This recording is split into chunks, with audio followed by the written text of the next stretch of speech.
தூதரோடு நின்று அவரை நான் துதித்தென்றும் மகிழ்ந்திடுவே.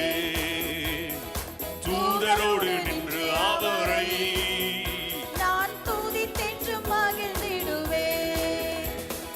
யார் இந்த விண்கூட்டம் உலகமே அதிசயிக்கும். யார் இந்த விண்கூட்டம் உலகமே அதிசயிக்கும். இரத்தத்தாலே கழுவப்பட்டு மீட்கப்பட்டோர் இவர்களோ. இரத்தத்தாலே கழுவப்பட்டு இரத்தத்தாலே கழுவப்பட்டு